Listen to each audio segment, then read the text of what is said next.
For assignment 2, we chose to do our video on perception. This video was produced by Chris Purvis, Sheila King, and Kelsey Sargent. Perception is the process by which we give significance to the world around us. For example, seeing photos of sights invisible to the unaided eye, perhaps an infrared photo of a familiar area, or the vastly enlarged image of a minute object as seen through an electron microscope. We are aware of only a small part of what is actually going on around us. Another example of this would be people that live in the city. They find the noise of traffic, people, and construction soon to fade out of their awareness. Perception can be made up of selection, organization, and interpretation.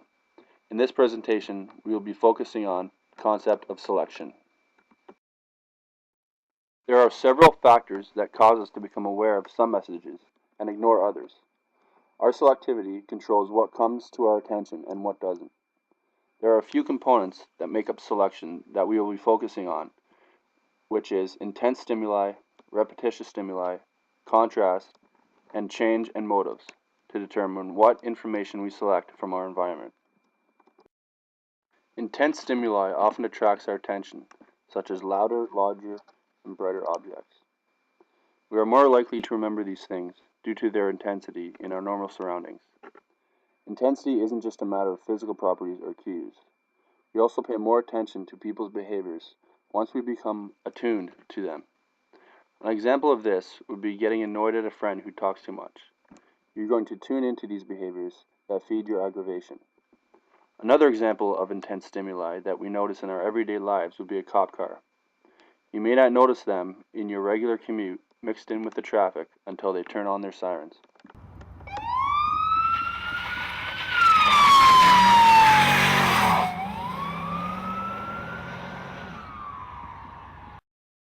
Repetitious stimuli also attracts attention. It can be described as a touch, sense, noise, smell, or vibration that you do not notice at first until the stimuli is so frequently exposed it becomes noticeable. An example of repetitious stimuli would be your dog is barking at the door in the morning because it needs out. At first it doesn't faze you because you are so used to hearing it every morning, but after a while you respond to the dog's barking as it becomes more and more annoying.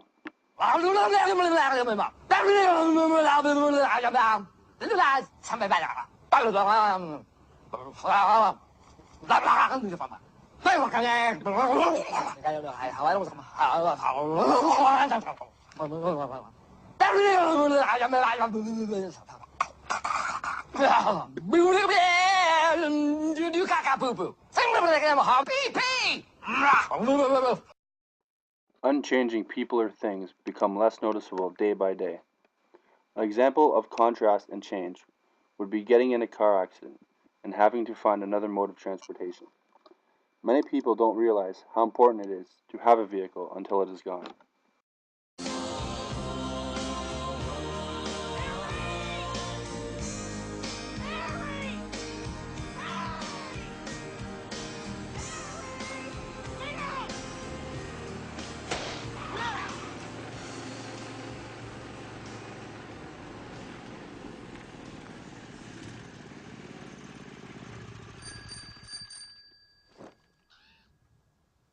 Got room for one more if you still want to go to Aspen. Where did you find that? Some kid back in town. Traded the van for it, straight up. I can get 70 miles to the gallon on this hog.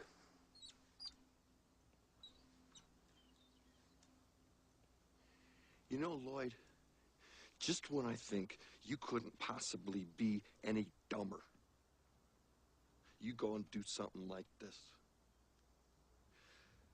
And totally redeem yourself! Motives can be described as what information we select from our environment. An example of a motive in a healthcare setting would be when you visit the doctor for a regular checkup and are not worried because you have been relatively healthy in the past. However, this time the doctor informs you of a health issue. You suddenly change your perception of a checkup and become more stressed and nervous for future appointments. So, what do you think? Pretty healthy, eh? Well, Mr. Griffin, let's take a look at your physical results. Ah! There's a spider in here! Now, here we go. Mr. Griffin, you're going to expire in a month. This is your driver's license, isn't it? Now, unfortunately, I'm afraid you're going to die. When you watch these Dean Martin celebrity roasts... Will you just tell us how Peter's health is? Mr. Griffin, I'm not quite sure how to say this. Kim Basinger? Basinger? Basinger? No. But now, on to the cancer. Oh, my God. You are a Cancer, right? You were born in July? Now, on to these test results. My, they're much worse than I thought. My son got a D- on his history test. Now, Mr. Griffin, that liver's got to come out. What? It's been in the microwave for 3 minutes. It'll get dry. Now. Please. Please. We can't take any more shtick. Please just tell us, is Peter healthy? Oh, yeah, he's fine. He's just really fat.